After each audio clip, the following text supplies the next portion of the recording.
Boa tarde. Hoje em destaque o 47º aniversário do 25 de Abril de 1974, que ficou na história como o Dia da Liberdade. Isto porque, conforme a proclamação feita após a vitória da ação militar que derrubou o regime ditatorial do chamado Estado Novo, o país se abriu para a democracia. Neste ano, o Dia da Liberdade é comemorado com as restrições de emergência sanitária resultantes da pandemia designada por Covid. Democratizar, descolonizar, desenvolver foram os 3 pilares inscritos no manifesto do Movimento das Forças Armadas. Nestes 47 anos, o país consolidou e pusemos uma interrogação o processo democrático e alcançou um nível de desenvolvimento na saúde, no ensino e também nas liberdades e direitos sociais que, apesar das dificuldades do percurso histórico, como o período de ajustamento entre 2011 e 2015, e também números respeitantes a alguns dos chamados indicadores estatísticos, está muito distante para melhor da situação anterior a 25 de abril de 1974. Neste contexto de pandemia, uma das conquistas de abril, o Serviço Nacional de Saúde, tem sido o pilar central da resposta à emergência sanitária. Hoje, Portugal e os portugueses têm um reconhecimento mundial ilustrado, por exemplo, pela escolha de um cidadão português para secretário-geral da Organização das Nações Unidas e, no contexto da União Europeia, detém, desde o início do ano, a presidência rotativa. Mas persistem ainda algumas questões, como seja as reivindicações das organizações de trabalhadores para a reversão da alteração na legislação laboral, que no período chamado de ajustamento alterou o equilíbrio das relações entre empregadores e empregados em desfavor da força de trabalho. Com o país em recuperação, surge a emergência sanitária atual, que está a alterar a economia e com cenários negativos já para este ano. Mas nestes 47 anos, conselhos como Vir de Minho inverteram o quadro do emprego, ajustando à atualidade, isto é, comércio e serviços são hoje os setores que mais empregam. Embora atualmente Portugal seja um país de acolhimento para imigrantes, assiste-se também à saída não só do mundo rural, como aconteceu nos anos 60, mas de trabalhadores qualificados com a diminuição dos direitos laborais, também na Europa da União. Atualmente discute-se o papel do Estado como regulador e distribuidor da riqueza e aponta-se como retrocesso histórico as dificuldades no Serviço Nacional de Saúde, na educação e no serviço social, assim como a mediatização e conhecimento de casos de alegada corrupção em figuras da vida pública. É neste contexto que uma sondagem publicada este fim de semana assinala que, embora maioritariamente satisfeitos com a democracia, 57% dos cidadãos, os inquiridos sinalizam o que consideram ser defeitos da democracia e, em pequena porcentagem, manifestam total descontentamento. A data é comemorada com mais ou menos circunstância e participação cívica. Este ano, repete-se, com as restrições conhecidas, mas sempre assinalando o Dia da Liberdade. Analisar o significado e a importância desta data na história recente do país, o 25 de Abril, no binómio expectativa-realidades e atualidade, é o propósito de falar daqui de hoje, um hábito que já acontece neste espaço há anos. Para isso temos em estúdio o nosso painel constituído pelos professores Armando Ferreira, Carlos Alberto Gonçalves e José Marcos Fernandes, a quem saúdo. Muito boa tarde. José Marcos Fernandes, que democracia é que temos hoje? 25 anos depois, 47 anos depois do 25 de abril de 74. 47. Ora bem, então, muito boa tarde a todos. Obrigado pela saudação do Zé Luís e obrigado pelo convite. Saúdo aqui os meus colegas de tertúlia do 25 de abril, nesta evocação. Saúdo naturalmente todos os vieirenses. Neste dia, Zé Luís, que podemos também considerar um dos dias de Portugal. Digamos que normalmente o dia de Portugal é o dia 10 de junho, mas este também é um dia de Portugal. E além disso, é o dia da liberdade, digamos. E a palavra que me ocorre em primeiro lugar é o dia da liberdade. Claro que é o dia da democracia. Mas também da responsabilidade. Evidentemente. É o dia, digamos, dos três ideais da mais emblemática das revoluções mundiais, portanto, da evocação dos ideais da liberdade, da igualdade e da fraternidade, e claro, é o dia da evocação dos tais 3 Ds que o Zé Luís já aqui recordou e que nunca é demais lembrar da descolonização, sinónimo para nós, para a história de Portugal, foi sinónimo de paz e de fim de guerra. E da atualidade com o mundo. Com o mundo, claro, da democratização e do tal desenvolvimento. E claro, é o dia do maior e melhor dos acontecimentos do nosso século XX e da nossa história contemporânea. É também para mim, e acho que para todos nós, o dia de homenagem e de gratidão aos capitães de Abril, não é verdade? E a todos os obreiros da nossa história. Neste dia é também um dia para recordar figuras tão significativas, tão expressivas e até emblemáticas que nos vão deixando, também aqui no nosso concelho, não é? No nosso concelho, e permitam-me que recorde aqui uma figura que esteve aqui em Vieira do Minho, um ministro que esteve em Vieira do Minho, na inauguração da central de caminhonagem, há uns anos, o Dr. Jorge Coelho, que recentemente nos deixou e deixou uma excelente imagem, uma boa recordação, acho que em todos os portugueses. E de um político que assume responsabilidades. Nunca será esquecido esse gesto. Ficará para a história o gesto dele ter assumido as responsabilidades que não tinha diretamente, mas por isso mesmo ele é uma lição. E também, digamos, aquela frase que ele disse, que a culpa não pode morrer solteira, não é? Eu fiquei impressionado com o gesto que os seus amigos, os colegas de um programa televisivo, a Quadratura do Círculo, não é? Que agora se chama Circulatura do Quadrado. Digamos, a homenagem que eles decidiram prestar-lhe. Foi o Pacheco Pereira que explicou, que queriam perpetuar a memória dessa figura, desse democrata, não é? E resolveram instalar um banco junto ao mar, em Sintra, com a recordação para a recordação de Jorge Coelho, dizendo que era uma oportunidade para aqueles que se sentassem naquele banco contemplando o mar, lembrassem aquele amigo, o Jorge Coelho, não é? Que foi de facto digamos, alguém que também participou na construção da nossa democracia, do nosso Portugal democrático. Assumindo com responsabilidade até ao limite. Como já disse, não tendo uma responsabilidade direta naquilo que aconteceu, foi o acidente em Antorrilhos, ele como ministro saiu. Exatamente, e portanto isso fica como uma lição histórica. E além disso, acho que um dos últimos combates em que ele também ainda se envolveu foi naquela luta pelo interior.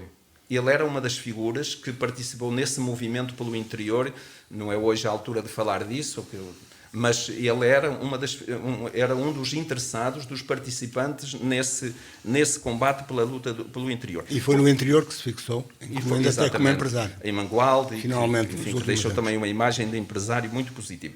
Portanto, em resumo, hoje é um dia simbólico. E esta palavra simbólico é muito bonita, porque o simbólico é o que nos une.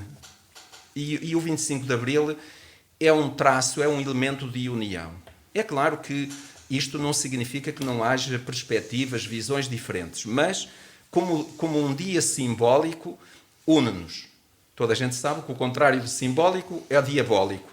O diabólico desune-nos, o simbólico une-nos. Portanto, este é um dia simbólico, é um dia de união no essencial dos portugueses todos e das várias gerações que se vão sucedendo ao longo mesmo daqueles que estão descontentes com a democracia.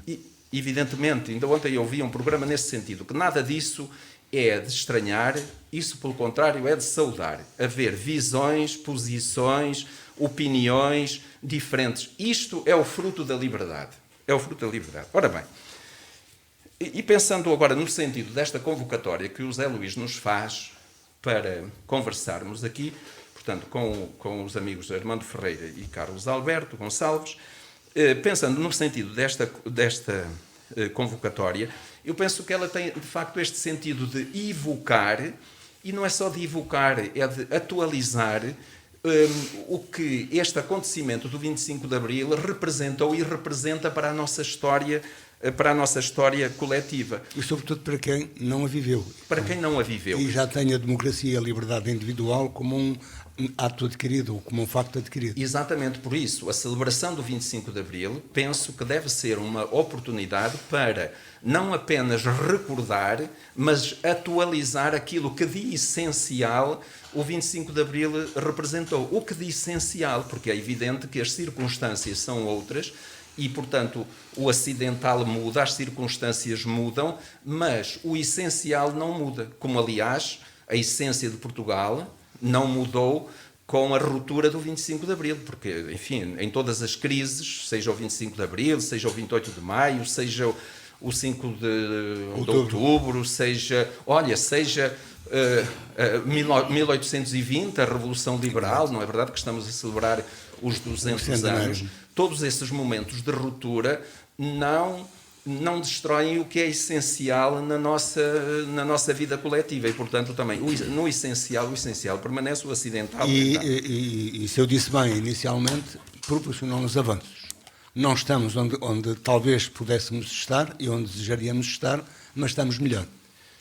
Apesar desta situação, evidentemente, esta situação é claro que normal. Quem não tem termo de comparação pode pensar que nós estamos mal, estamos muito mal, mas quem tem termo de comparação tem que reconhecer honestamente que estamos muito melhor, quer dizer, nós temos agora a nossa dignidade, temos o nosso papel na Europa e no mundo, e como o Zé Luís recordou assim algumas figuras que noutras circunstâncias não teríamos. Portanto, na altura éramos um país isolado. Indiscutivelmente, exatamente. Pronto, portanto, este momento serve para evocar e atualizar estes ideais e, sobretudo, muito importante, e isto é mais para os jovens, para as crianças, para os nossos alunos das nossas escolas, que é necessário não esquecer, é necessário que lhes seja contado. Portanto, a história, e o nosso amigo Armando Ferreira é professor de História e diz-nos, e é verdade, quão importante é a história, quão importante é contar a vida,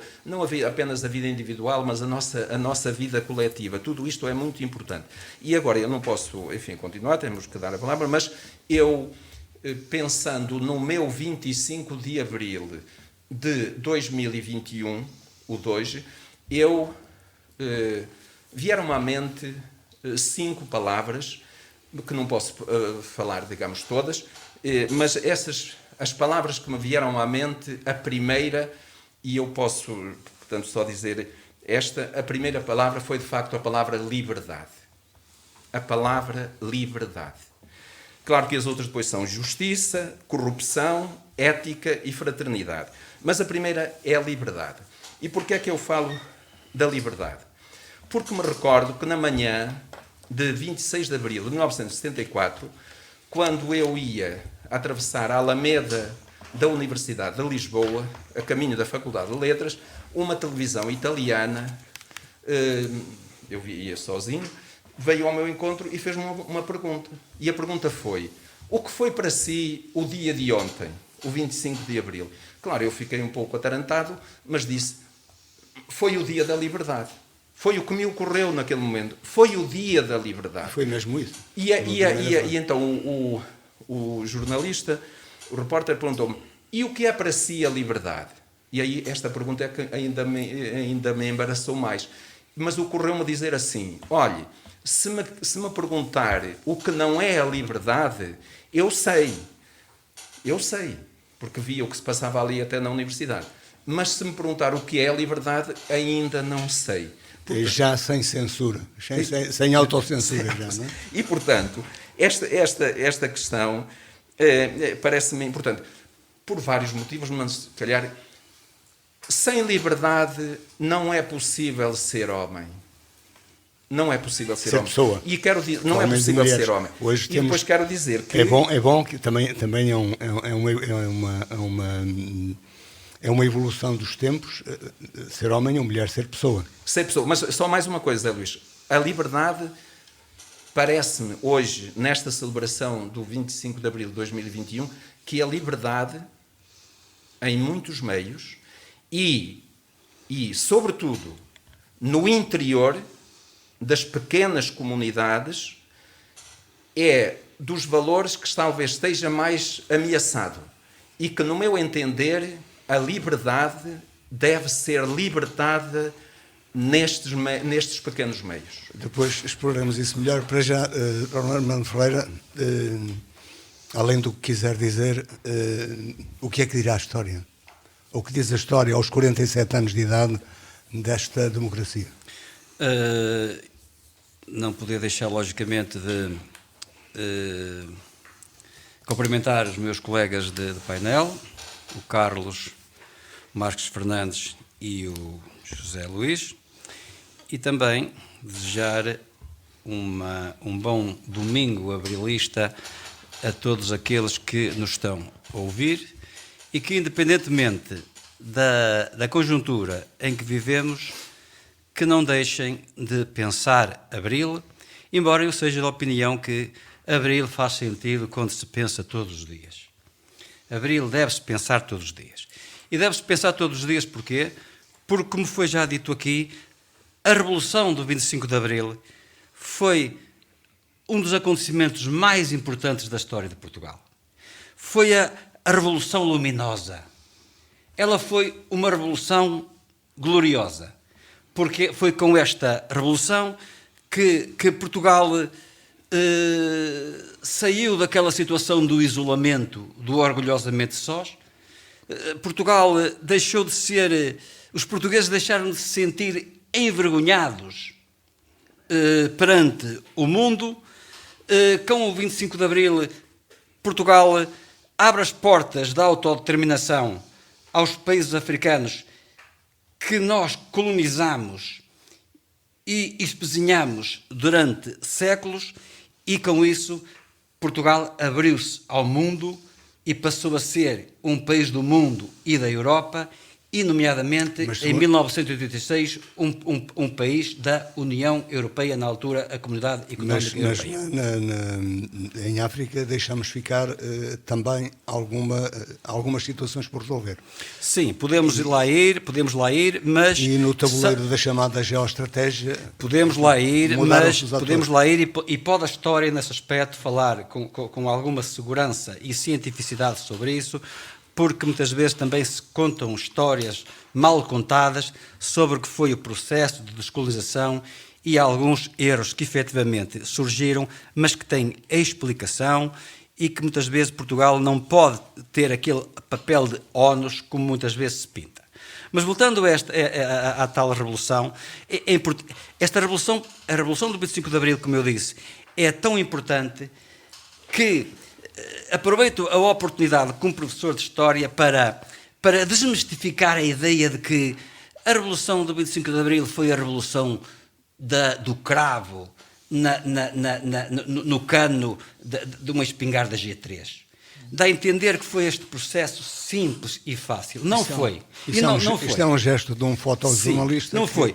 Por isso é que eu vou aproveitar a oportunidade para mostrar o quanto a Revolução do 25 de Abril significa e deverá significar para todos os portugueses. Porque não há dúvida nenhuma de que a chamada operação, a Operação Fim do Regime, é realmente a operação que reflete a tal revolução com o cravo no cano da espingarda. Mas a revolução foi muito mais que isso. Porque, após esta operação Fim do Regime, Portugal passou durante 2 anos por um processo revolucionário doloroso, muito doloroso, onde operou o radicalismo, tanto esse radicalismo de esquerda como o de direita. Não esqueçamos de que, durante este período, surgiu houve 6 governos provisórios. Mas é isso que faz as revoluções, senão não era uma revolução. Não? Exatamente, mas não foi uma revolução fácil. Foi uma revolução onde foi preciso aparecer gente e homem de boa vontade e com um espírito patriótico e com um espírito democrático e de liberdade. Nós tivemos, como eu vos disse, o 11 de março. Portugal esteve às portas de uma guerra civil. O poder chegou a cair na rua. É bom que se diga. O poder chegou a cair na rua com aquele período do PREC, as ocupações selvagens e depois o 25 de novembro foi outro momento em que foi marcante neste radicalismo, onde as coisas poderiam correr de forma bem diferente do desejado. Os atentados bombistas estiveram presentes neste período da Revolução. O LP, o Exército de Libertação Portuguesa, o MDLP, a morte do padre Max, assassinado, isto é, há aqui todo um ambiente que só, tendo sido ultrapassado, só valoriza esta revolução. E é também um momento para se falar dos capitães de Abril, tudo bem, mas é preciso falar principalmente aquelas pessoas maduras a quem os portugueses devem estar eternamente gratos, como foi Mário Soares, como foi Francisco Sá Carneiro e como foi aquele grupo dos 9 do Conselho da Revolução, o grupo dos 9 do Conselho da Revolução, onde esteve nomeadamente Melo Antunes, Pinheiro de Azevedo, Vasco Lourenço, que evitaram que Portugal descambasse para uma direção que nos iria, logicamente... aquilo que podia ser um confronto. Que nos ia, logicamente, levar ao precipício. E foram estes homens que, neste processo doloroso e difícil, num ambiente de grande radicalismo, conseguiram, precisamente a partir de 1982, que Portugal entrasse num rumo das democracias ocidentais, que era aquilo que toda a gente dizia. Por isso, estarmos aqui hoje a comemorar Abril é, inclusivamente, mostrar que temos nos nossos ombros um importante legado que nos foi deixado por estas pessoas, legado esse que temos com altruísmo, que o preservar, e, se possível, que o defender e que o valorizar. Porque os momentos, os tempos não são fáceis e temos que olhar para a situação, inclusivamente com um olhar de preocupação, com um olhar atento, com um olhar crítico. Altura, 40 anos depois, porque 47, aparecem mais radicalismos, exatamente, desta vez com porque algum saudosismo aparente. 47 anos depois, se nós olharmos, os propósitos de Abril estão longe de ser cumpridos. Pelo contrário, há inclusivamente algum retrocesso nestes ideais de Abril. Os tais Ds, o D da descolonização, do desenvolvimento e da democratização. E uma das grandes preocupações do 25 de Abril foi o direito à casa, o direito à habitação, o direito ao pão, à saúde. O direito à saúde, o direito à justiça. À educação. Reparem que a justiça está mais cara. São situações que continuam a merecer a preocupação de todos nós e temos sempre que ver o 25 de Abril numa perspectiva. É de que ele aconteceu, mas é preciso preservá-lo, é preciso defendê-lo, é preciso alimentá-lo. Por trás houve um rastro de pessoas, e é bom lembrar também, um dos partidos essenciais na resistência, que foi o PCP, que faz este ano 100 anos de existência. O Partido Comunista Português foi, inclusive, os militantes do Partido Comunista Português foram de longe aqueles que mais sofreram com o fascismo. Não foram os únicos, mas foram aqueles que mais sofreram com o fascismo. Se nós fizermos um levantamento do número de presos políticos, está em grande maioria os militantes do Partido Comunista Português. Na minha opinião, já não estiveram tão bem após a operação antirregime, porque estavam demasiado conotados com o modelo coletivista e marxista, que de maneira nenhuma se adaptava à realidade que os portugueses queriam seguir. Mas esse é o resultado sempre de um processo transformador como este, ou de ruptura como E este. felizmente para nós, que Porque nem havia, tínhamos, no caso, nem havia, no caso, a situação do Alentejo, que de facto havia ali demasiadas tensões acumuladas. Demasiadas tensões. E exploração ao longo dos anos. Portanto, era uma região do país bem doutrinada, muito doutrinada, e claro que sofreu por isso. Aliás, aquela canção, não é? Chamava-se Catarina, o Alentejo a viu morrer. Catarina, que foi assassinada pelas armas da GNR. Mas isso são outros assuntos. No fundo, as armas do regime, não podemos praticamente sacar a GNR porque eram as armas do regime. Professor, 25 de Abril, 47 anos depois. Muito boa tarde a todos. Antes de mais, um cumprimento especial aqui aos presentes, um cumprimento também a todos os nossos ouvintes, e em especial aqueles que estão mais longe da nossa terra, Vieira de Minho. 47 anos é meia idade, não é? É quase, era isso que eu ia dizer, é a meia idade. Eu não queria dizer isso porque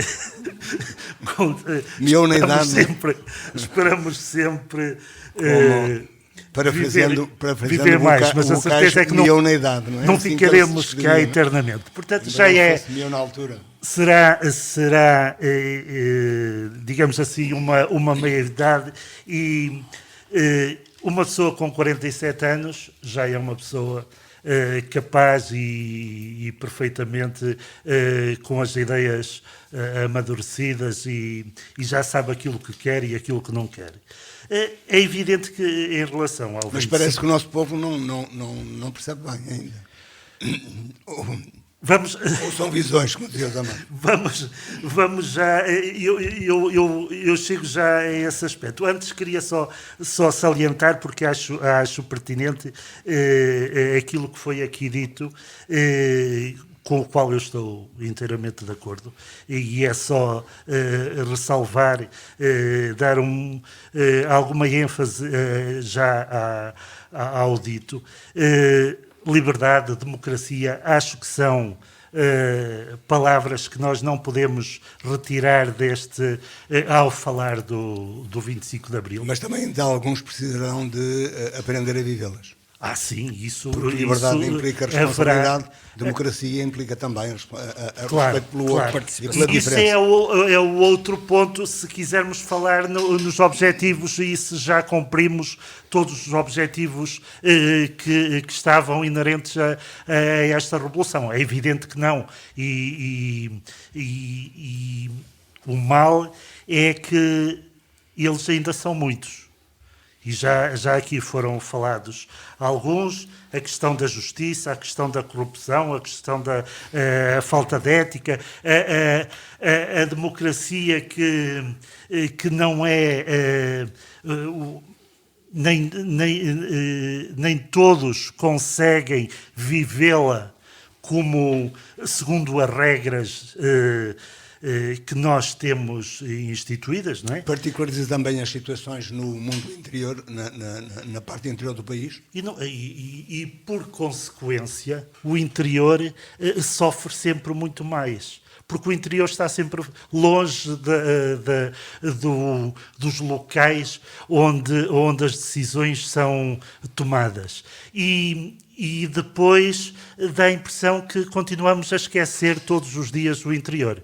Essa é uma realidade dura e crua, mas é a realidade. O interior continua a ser muito esquecido, e depois nós que vivemos terras como Vieira, que são que tem que ter ajudas, que tem que para cumprir estes objetivos traçados no 25 de Abril, para manter estas ideias e para que as pessoas acreditem, tem que haver também, por parte do Estado, por parte do Governo Central, uma contrapartida, porque nós, no fundo, estamos longe. E é algo que aqui já repetimos várias vezes noutras circunstâncias. Uma das razões para, apesar de tudo, conselhos como o de Minho, é evidente que desenvolveram imenso. Em 74 claro. O Conselho não estava coberto por eletricidade, hoje está. Tem uma parte substancial do território e das zonas ocupadas com saneamento e abastecimento de água é a 100%, mas não no saneamento. Estamos melhor em redes viárias, apesar das reivindicações. Se nós pegarmos no Conselho em 74 e fizermos a comparação com os dias de hoje, é evidente que encontramos um desenvolvimento como se calhar noutras eras anteriores não se viu. Agora, nós também queremos equidade, queremos crescer tanto como os outros. Na distribuição. Não é? Queremos crescer tanto como os outros. E certamente que aqueles que estavam mais atrasados não conseguiram chegar ao patamar de um conselho metropolitano, dos ditos do litoral, do chamado litoral. O Carlos está a referir aqui um aspecto que tem de inteira pertinência e importância, é de que o que está a passar o que se passa com Vila do Minho e com outros concelhos como Vila do Minho e do interior, e as dificuldades que tem, é a prova de que um dos ideais do 25 de Abril também nesse aspecto está por cumprir. E quando nós falamos em saneamentos, em estradas, estamos a falar em 47 anos após o 25 de Abril, onde é preciso também pensar-se na média e na superestrutura. E não há dúvida nenhuma que o interior, em termos de aposta na média e na superestrutura, está muito mal, e nesse aspecto é um ideal de Abril que está a falhar. Mas isso porque os políticos centrais, isto é, os governos, não têm sabido planificar o desenvolvimento do país e a ocupação do território, e ao contrário também, tendo agora mais autonomia, tendo após a legislação que dá poder e autonomia ao poder local, aos municípios, não tem havido da parte dos municípios capacidade de fazerem aquilo que hoje se chama lobbying, de reivindicarem aquilo que os seus territórios querem. Vou deixar a palavra. Não, mas que se calhar mais responsabilidade nisto tem o poder central do que os municípios, porque a tendência a muito curto prazo é para 75% da população estar concentrada nas grandes metrópoles, nas megalópolis, não é? Então, isso não será a culpa principal dos governantes locais e dos municípios. Isso será do poder central, que está com as suas políticas de apenas autoestradas, etc. Autoestradas tanto levam como trazem, não é?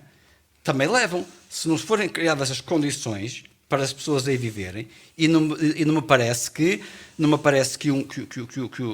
presidentes de Câmara, os municípios, por mais proatividade que tenham, que conseguem resolver esse problema, se não houver uma vontade do Poder Central. Sim, eu acho que realmente há dois... Isto porque as pessoas elegem os seus governos e, em função do seu projeto, assim se tem desenvolvido o país. É evidente que em democracia, quando elegemos um governo e quando uma maioria elege um governo, elege-o a pensar que aquele governo e aquele programa que ele apresentou irá ser cumprido. Só que sabemos também que quem está a governar, governa para as pessoas. E o peso das pessoas está exatamente em Lisboa, está no Porto, e que leva muitas vezes a esquecer, ou a maior parte das vezes, é tal forma de governo interior, porque não tem o número de votos que façam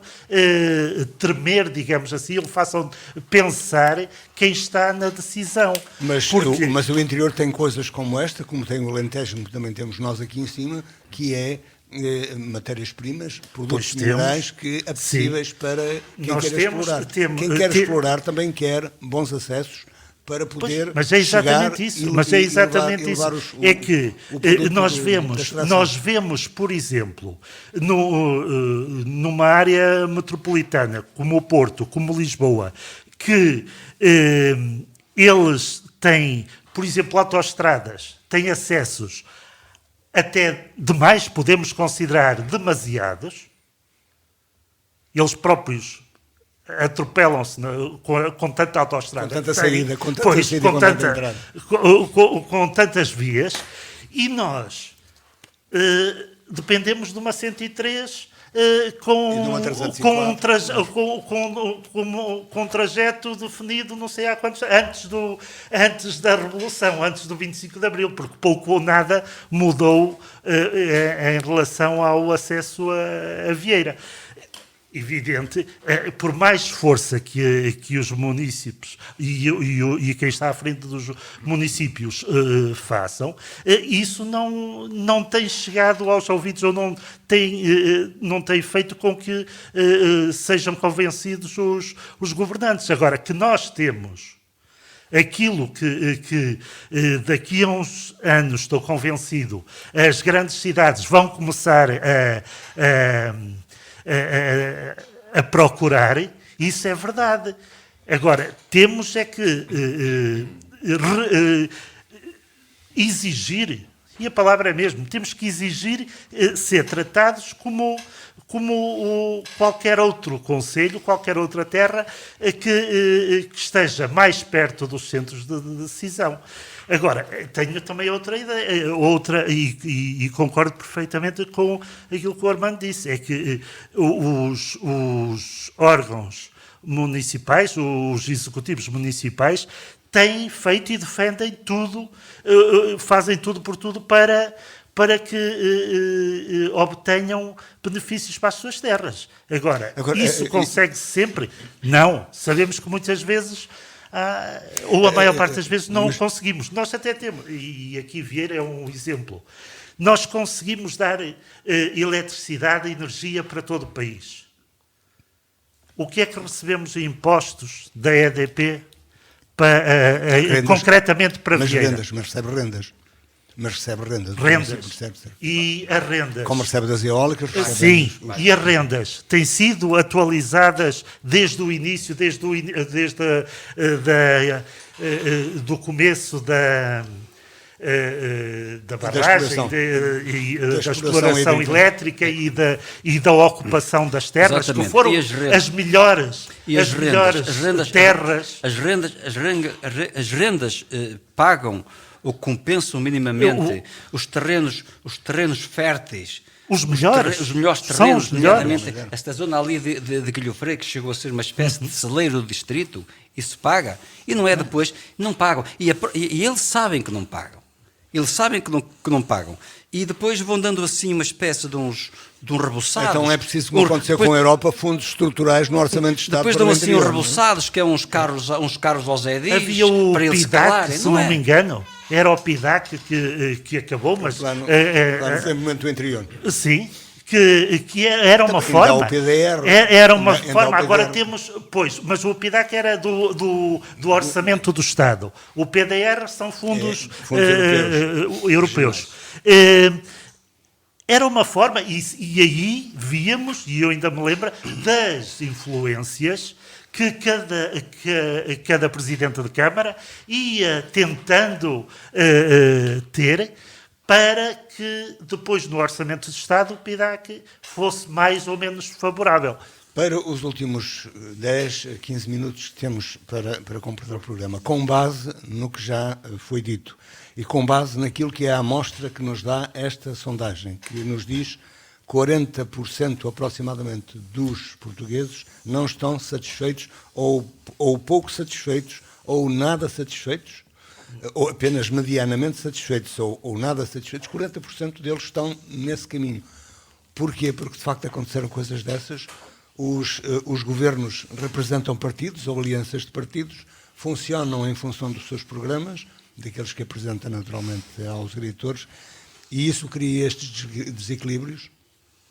Não há os chamados pactos de regime, em que vamos pensar no desenvolvimento do país como um todo e vamos tentar fazer isto de uma forma, fazer o desenvolvimento de uma forma mais igual ou mais equilibrada. Não, igual não poderá ser, até porque há espaços mais atrativos que outros, mas vamos fazê-lo de uma forma mais equilibrada.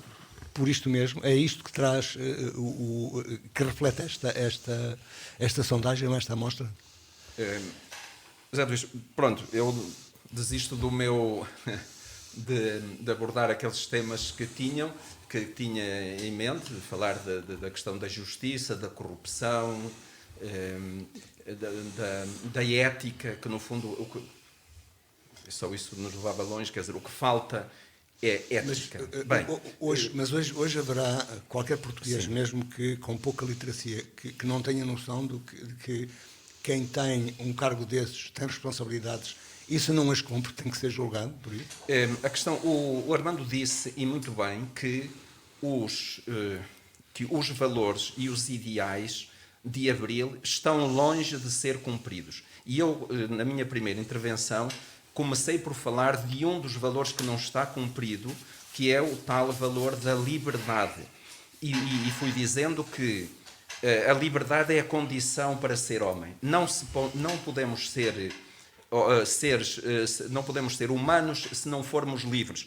E já que estamos a recordar também os 200 anos da Revolução Liberal, há sempre uma... Mas não podemos ser livres se vivermos completamente, sempre na dependência, se não adquirirmos aquilo que é a nossa própria independência pessoal. Sim, na nossa vida. Mas já que estamos a falar dos 200 anos, ocorre-me sempre um poema de Garrett, que foi enfim, que vibrou com a Revolução Liberal. Até engordar e tornar-se barão. E no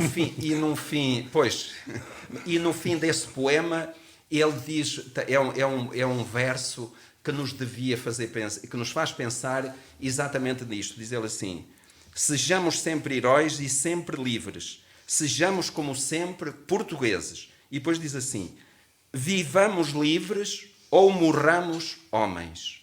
Isto é, sem liberdade não é possível ser homem, nem ser munícipe, nem ser cidadão. E eu, ao sublinhar e ao exaltar e relevar nesta nossa celebração do 25 de abril de 2021 esta questão da liberdade, isto para mim é importante, primeiro porque acho que devemos recordar os mártires da liberdade. Eu, há pouco tempo, fui a Badajoz, ao lugar onde foi encontrado o cadáver de Humberto Delgado, não é? Quando foi lá encontrado, em 1965, novembro.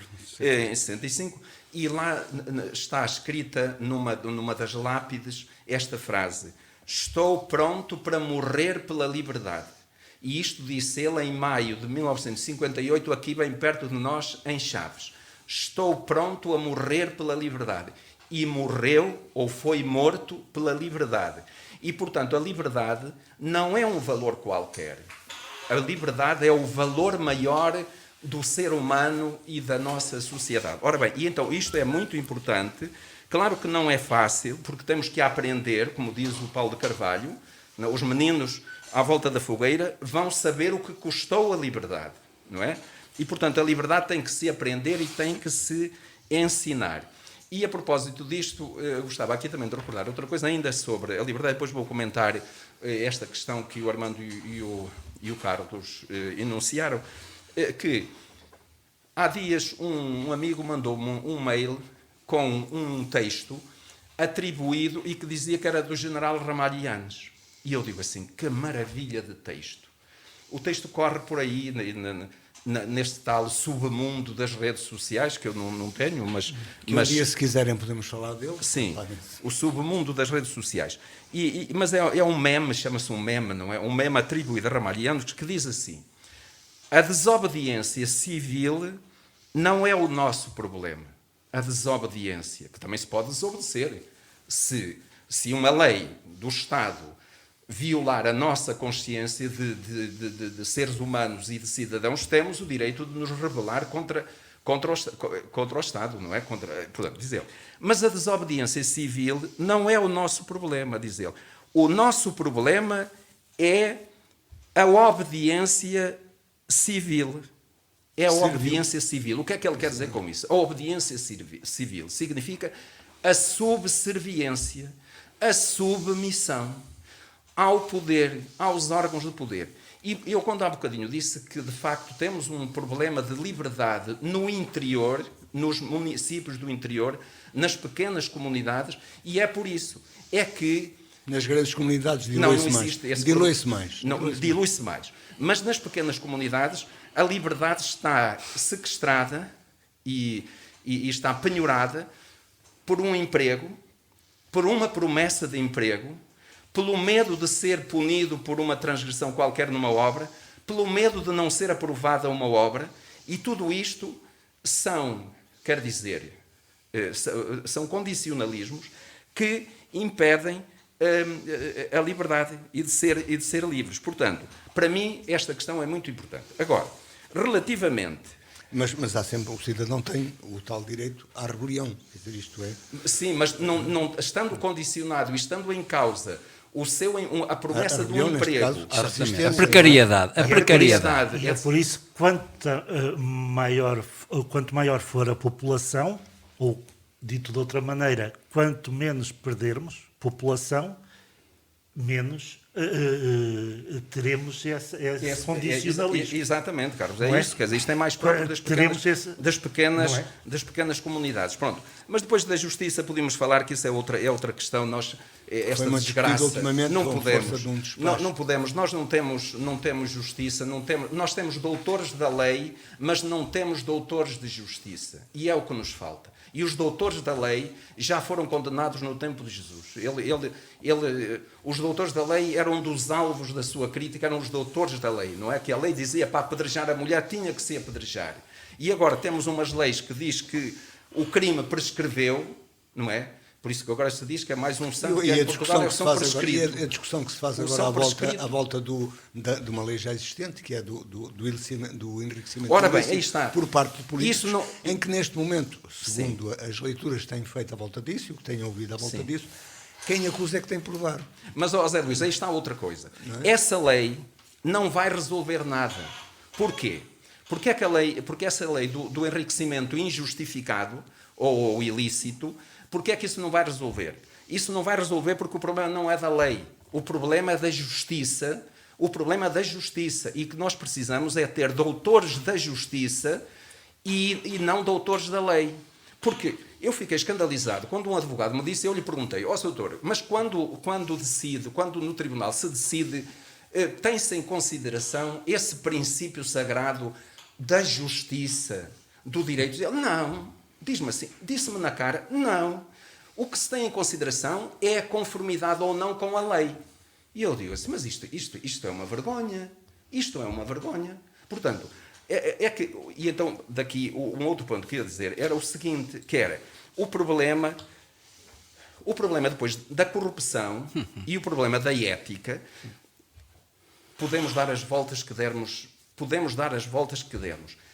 Se os políticos não pautarem a sua atuação por princípios éticos, isto é, pela ideia de bem, da ideia de bem comum, mas é suposto que seja assim. Ideia de justiça. E de governar para a felicidade das pessoas. De governar, ora, exatamente. E ter aquilo que o Papa Francisco chama o amor político, isto é, considerar todos os cidadãos não como votantes, não como instrumentos, não como súbditos, mas como irmãos. Que também isto era a ideia que também gostaria de falar, mas quando não falamos mais dessa questão da fraternidade. Enquanto isto não houver, podem fazer as leis que quiserem. As leis não vão resolver o problema desta enfermidade da sociedade, não é? Como diz o Papa Francisco, a sociedade enferma ou a sociedade estragada em que nós vivemos.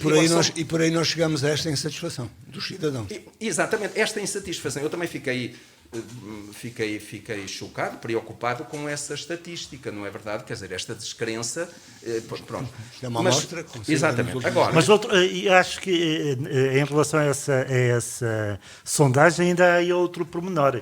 É que os dados daqueles que quem está mais descontente são aqueles que até aos 44 anos que não tiveram, digamos assim, não sentiram na pele o antes 25 de Abril. Isso não é só um fenómeno português, mas de qualquer modo são os que mas que nos leva... Não tem termo de comparação. Pois, não tem tempo, a história não consegue, mas falta... A história na escola não consegue questionar tanto. Deixa-me só comentar só eu peço desculpa, mas só para terminar a ideia. Mas isto resulta desta descrença toda que estamos a falar, destes valores, destes princípios que não são vistos nos governos, na Assembleia da República, por aí fora. Porque hoje temos a chamada Sociedade da Informação e que leva e qualquer um de nós pode dizer um disparate no seu blog. Ora, nem mais. E que depois leva ao radicalismo. Peço desculpa por... Está bem, Carlos. Só para termos mais 30 segundos, só para minutos. comentar esta questão que estava entre o Armando e o Carlos, relativamente, digamos assim, ao esquecimento do interior, da questão do interior, isto é, porque é que de facto o interior, os meios rurais, não estão a beneficiar desse bem comum do erário público. Não estão a beneficiar tanto quanto necessitavam, não é? Ora bem, e eu aqui tenho uma ideia, quer dizer, tenho uma opinião que é a seguinte: a estratégia que é seguida em alguns municípios do interior é completamente errada. Isto é, se pensarem que vão resolver os problemas sozinhos, um município sozinho, e que o vai resolver não constituindo um lobby e não se pondo a caminho do poder central, não vamos conseguir nada. Não vamos conseguir resolver o problema das acessibilidades, não vamos conseguir resolver o problema da saúde e até da educação, etc. Portanto, isto pressupõe uma estratégia concertada, uma parceria destes municípios, têm que fazer lobby para conseguirem esses objetivos. Portanto, esta estratégia a tal municipalite, isto é, um município pensar que resolve os seus problemas sozinho e não se unir com Montalegre, não se unir com Tarrés de Bouro, não se unir com Cabeceiras e juntos caminhar e porem os pés a caminho de Lisboa com projetos concretos, enquanto andarem cada um por seu lado, não vamos resolver os problemas. Portanto, eu concordo plenamente com este diagnóstico que o Armando e o Carlos fizeram, de facto de estamos em desvantagem, de estar em desvantagem, mas sem luta não vamos lá, assim como Portugal, sem ir a Bruxelas não consegue. Não é? Um minuto, posso...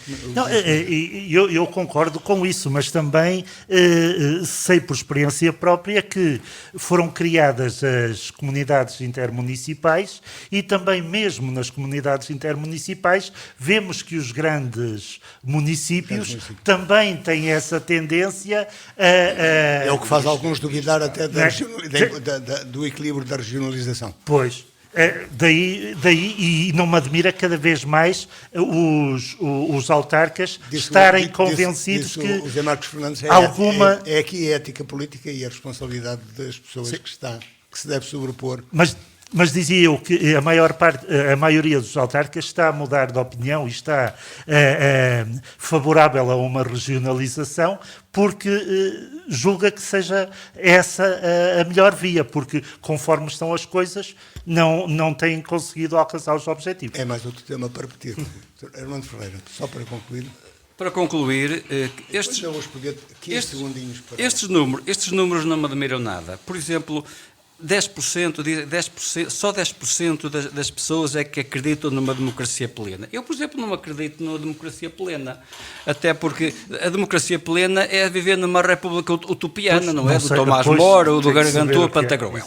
Depois estarem 40% que não estão satisfeitos com a democracia, isto também não nos diz absolutamente nada. É que dentro destes 40% até podem estar aqueles que, fosse qual fosse o papel da democracia, como não são democratas, não querem nada com a democracia. Portanto, o aspecto é positivo. Aqui isto não me diz nada. Agora, o que me diz... Pode não ser só agora, o que me diz... Não, agora o que me diz realmente como cidadão é que a situação é delicada. E a situação é delicada porquê? Porque hoje os partidos não representam quase nada para a população. Antigamente os partidos tinham uma base, tinham um manifesto, tinham uma ideologia. Hoje os partidos são poder. E as pessoas vão para o partido pelo poder e não pela sua ideologia, pelos seus manifestos. E a que é que nós estamos a assistir? Nós estamos a assistir cada vez mais a um desinteresse crescente das pessoas pela política e vê-se isso está refletido nas próprias abstenções. Conclusão. Há uma certa deserção cívica e uma desvitalização política. E felizmente que estamos agora, de certa forma, a colmatar isto com estes movimentos espontâneos, movimentos cívicos, movimentos que vão... Não colmata às vezes, resulta em coisas como... Felizmente, mas juntamente com esses também aparecem aqueles de caráter mais negativo, que são aqueles movimentos mais radicais. Mas de qualquer maneira também mas parece que para já está a ser melhor percebido que quando se, nesta amostragem, quando se analisam as lideranças políticas, a liderança mais radical está no fim. Pronto, mas de qualquer maneira eu não terminei. É sempre preferível que existam do que não existam. Agora, realmente, a situação é delicada. Porquê? Isto até poderia ser bem pior. Reparem, os nossos políticos, o poder central está muito pouco preocupado com as pessoas. Estão preocupados com as pessoas, estão longe das pessoas e estão pouco preocupados com as pessoas. Há um distanciamento entre o eleito e o eleitor. E, reparem, segundo alguns, no salazarismo nós sabíamos, no salazarismo e no regime totalitário nós já sabíamos que eles eram regimes para durar. E faziam tudo para serem regimes para durar. Reparem que na democracia está a ser a mesma coisa. Toda a sua política não é uma política para contribuir para a felicidade das pessoas, mas para se perpetuarem no poder e para nas eleições seguintes voltarem a ganhar as eleições. Para durar mais devia satisfazer mais. Pois está, mas não acontece. E depois, outra situação, o desencanto, a justiça. Mas que justiça é que nós temos? Nós temos uma justiça que não funciona. Ela é cara, ela é morosa. As prescrições, a corrupção, matam completamente qualquer regime democrático. Daí, na minha intervenção, eu dizer que estou preocupado. Estou atento. Há muitos que acreditam na democracia. Sim, estou atento, estou crítico e estou preocupado. E depois vejam o que nós mostram. Olha, eu tenho aqui uma citação do José Mujica, que foi um presidente do Uruguai. Pepe Mujica. Sim. Foi aquele presidente do povo, que inclusive parte do seu ordenado distribuiu pelo povo. Ele tem esta frase assim: os que gostam muito de dinheiro têm que ser corridos da política. Têm que ser corridos da política. Nós hoje temos a política cheia daqueles que gostam muito de dinheiro. E este é que é o problema. É que ele conheceu a pobreza como agricultor. Pois conheceu e não negou as origens. E infelizmente há muita gente que nega as origens. O brasileiro, mas não é Lula da Silva, mas não é isso que vos queria pedir em 10 segundos, mas valeu a pena. Valeu a pena o 25 de Abril. Claro. O 25 de Abril, eu termino como comecei, foi a mais luminosa, a mais gloriosa das revoluções que se fez em Portugal. É evidente que valeu a pena. Agora, esta insatisfação também é positiva, porque é sinal que nós estamos a trabalhar para conseguir que esses objetivos sejam cada vez maiores e que os valores do 25 de Abril cada vez estejam mais entranhados nos cidadãos, que é isso que se pretende. Muito bem, é o direito à indignação. É o direito à indignação e ao espírito crítico. É ótimo. Valeu a pena só 15. Uma frase que o Armando disse no princípio de que o 25 de Abril é uma tarefa todos os dias. Eu tinha aqui mesmo apontados assim, os valores do 25 de Abril são um TPC... É um trabalho para diário. casa. São um trabalho de casa de todos os dias. E o que quero, para terminar, agora que já floriu a esperança na nossa terra, as portas que Abril abriu, nunca mais ninguém as cerra. Assim concluímos esta conversa à volta do 25 de Abril e da comemoração dos seus 47 anos, o Dia da Liberdade, em Portugal. Agradecemos mais uma vez aos professores Zé Marcos Fernandes, Carlos Alberto Gonçalves e Armando Ferreira. Onde quer que nos tenham escutado, continuo com um bom fim de semana. De 2 a 8 dias vamos continuar a falar daqui. Boa tarde.